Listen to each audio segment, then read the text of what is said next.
हाय ये गर्मी, रोज का 100-200 रुपए का खर्च एक्स्ट्रा बढ़ गया है। पहले आइसक्रीम खाऊं कि पहले कोल्ड ड्रिंक पीऊं?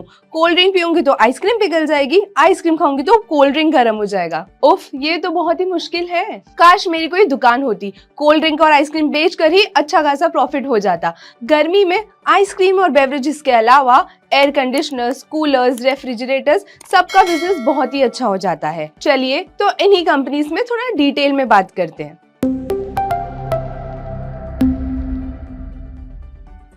इसमें कोई सरप्राइज नहीं है कि वाडीलाल और वरुण बेवरेजेस जैसे आइसक्रीम और कोल्ड ड्रिंक बॉटलिंग कंपनीज की सेल्स मोस्टली मार्च से जून में पीक पर होती है।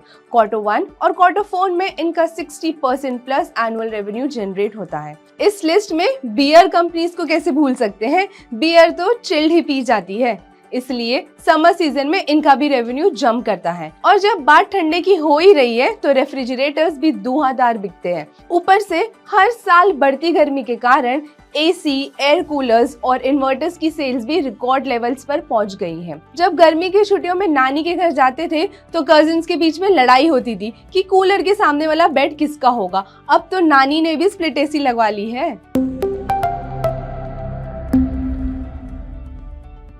हर साल बढ़ती गर्मी और हीट वेव्स के कारण एसी की डिमांड एक्सप्लोसिव ग्रोथ विटनेस कर रही है।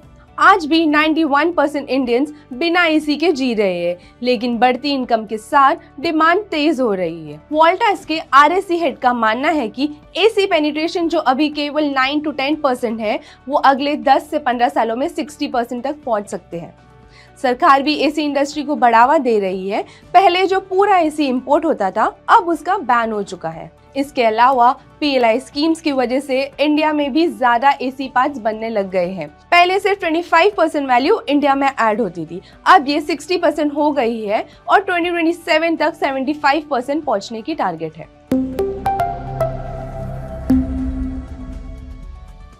इंडिया का एयर कंडीशनर मार्केट फिलहाल 30,000 करोड़ का है और लगभग 12% CAGR से ग्रो कर रहा है, लेकिन अगले 5 साल में ग्रोथ और तेज होने वाली है, 18 to 20%। FY24 में 94 लाख एसी बिके और FY24 to 27 में वॉल्यूम ग्रोथ भी 18 to 20% रहने की उम्मीद है। खास बात यह है कि Q3 में इंडस्ट्री को बड़े चैलेंजेस आए। कंप्रेसर्स और कॉपर की कमी, इंपोर्ट इश्यूज और BIS सर्टिफिकेशन डिलेस, लेकिन ज्यादातर कंपनीज ने नए सप्लाईज ढूंढकर इन प्रॉब्लम्स का सोल्यूशन निकाल लिया है। अगले कुछ महीनों में ये इश्यूज कम होने की उम्मीद है। मार्केट पार्टिसिपेंट्स आर एक्सपेक्टिंग कि FY25 में इंडस्ट्री के लिए एक बम्पर ईयर होने वाला है।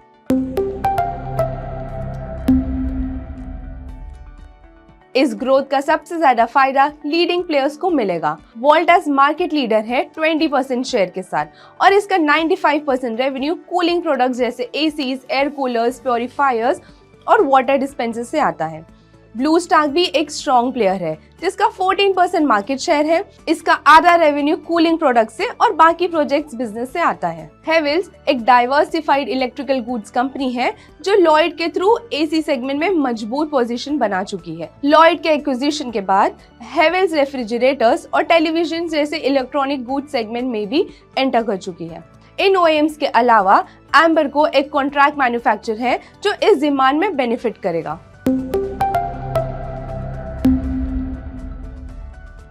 साउथ और नॉर्थ इंडिया 70% डिमांड कंट्रीब्यूट करती है। साउथ इंडिया में ज्यादा गर्मी और ह्यूमिडिटी की वजह से तमिलनाडु, कर्नाटका, तेलंगाना जैसे स्टेट्स में एसी की सेल्स हाई होती है।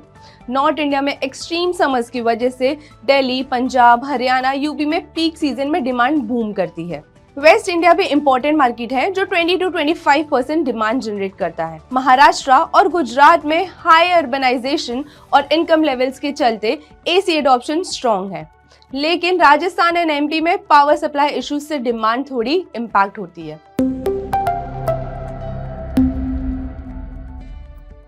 समर सीजन कोल्ड बेवरेज और आइसक्रीम कंपनीज के लिए बहुत स्ट्रॉन्ग होता है। वाडीलाल और वरुण बेवरेजेस जैसे ब्रांड्स की सेल मार्च से जून में सबसे ज्यादा होती है। बियर और फ्रिज की भी डिमांड हाई होती है। बियर कंपनीज जैसे यूनाइटेड ब्रूअरीज का समर सीजन में रेवेन्यू जंप करता है। एसी की सेल्स रिकॉर्ड तोड़ रही है। हर साल बढ़ती गर्मी और हीट वेव्स की वजह से एसीज, एयर कूलर्स और इन्वर्टर्स की डिमांड जबरदस्त बढ़ रही है। एसी 30,000 करोड़ का मार्केट 12% CAGR से ग्रो कर रहा है, लेकिन अगले 5 साल में ग्रोथ और तेज होकर 18 to 20% तक पहुंचने वाली है। सरकार का सपोर्ट भी मिलेगा। पहले एसी इंपोर्ट होते थे, पर अब गवर्नमेंट बैंस और PLI स्कीम्स की वजह से इंडिया में ही ज्यादा पार्ट्स बनने लगे हैं। बड़े एसी प्लेयर्स को फायदा होगा। Voltas 20% market share, blue star 14% और हेवेल्स लोएड 10%। ये सब लीडिंग ब्रांड्स है। एम्बर जैसे कॉन्ट्रैक्ट मैन्युफैक्चरर्स भी डिमांड से फायदा उठाएंगे।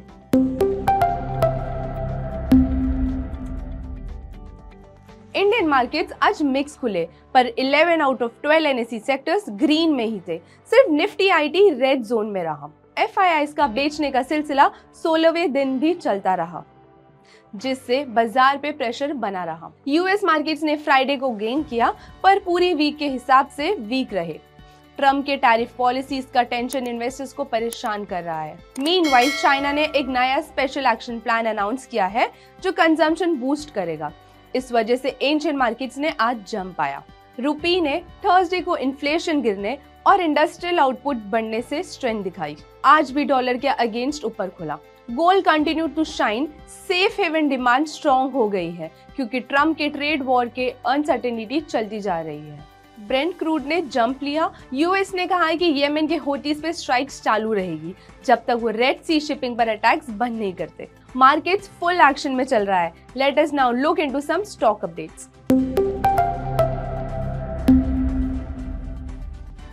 इंडसइंड बैंक आज वापस फोकस में रहा, but it is a good news that RBI ने डिपॉजिटर्स को अश्योरेंस दिया है कि बैंक फाइनेंशियली स्टेबल है और कोई टेंशन वाली बात नहीं है। पिछले एक महीने में स्टॉक प्राइस 30% गिर गया है, जिसका मेन रीजन बैंक के डेरिवेटिव पोर्टफोलियो में अकाउंटिंग डिस्क्रिपेंसीज है। इंटरनल रिव्यू में ये सामने आया है कि कुछ गलत अकाउंटिंग हुई थी, जिसका इम्पैक्ट बैंक की नेटवर्थ का 2.4% तक हो सकता है। दूसरा बड़ा रीजन है CEO सुमन का सिर्फ 1 साल का एक्सटेंशन। यूजुअली RBI CEOs को 3 साल का टेन्योर देते हैं, पर ये शॉर्ट टर्म एक्सटेंशन देखकर इन्वेस्टर्स को लगा कि RBI का पूरा भरोसा शायद मैनेजमेंट पर नहीं है। ये सब मिला के इन्वेस्टर्स नर्वस हो गए और स्टॉक प्राइस गिर गया, but this news provides some comfort. IRFC आज मैनेजमेंट दूसरा इंटरिम डिविडेंड अनाउंस करेगा। पहला डिविडेंड 80 पर शेयर नवंबर 2024 को दिया गया था और FY24 में टोटल डिविडेंड 1.5 पैसे पर शेयर का है with a payout of total 31%। Muthoot finance gold loan AUM rupees 1 lakh crore cross कर चुका है। ये 34% YOY ग्रोथ है। It reflect strong demand despite rising gold prices. Gensol engineering company ने 600 करोड़ फंड रेज अप्रूव किया है in the form of foreign currency bonds and warrants. इसके साथ 10:1 स्टॉक स्प्लिट भी अनाउंस किया है। स्टॉक मल्टी मंथ लो पे क्योंकि रेटिंग एजेंसीज ने 2050 करोड़ डेब्ट डाउनग्रेड किया है लोन डिलेज और डेटा इश्यूज के चलते। Anchor lock in expiry. इस वीक 8 कंपनियों के लिए 5,300 करोड़ का IPO लॉक इन खत्म हो चुका है, जिसमें MobiKwik, Vishal Mega Mart, Sai Life Sciences का फाइनल एक्सपायरी है और Quality Power, Hexaware, Ajax Engineering का इनिशियल एक्सपायरी। हिटाची एनर्जी ने 2,000 करोड़ का QIP लॉन्च किया है, expandable to 3,000 crore for capex, working capital and corporate needs. Transformers and rectifiers company को 726 का ऑर्डर गुजरात एनर्जी ट्रांसमिशन से मिला है फॉर ऑटो ट्रांसफॉर्मर्स एंड बस reactors. For comparison Q3 FY25 में टोटल ऑर्डर बुक 3686 करोड़ की थी। फॉर कंपैरिजन Q3 FY25 में टोटल ऑर्डर बुक 3686 करोड़ थी with new order inflow of 631 crore. With that, this is Siddhi Thapar signing off. Investments in securities market are subject to market risks. Read all the related documents carefully before investing.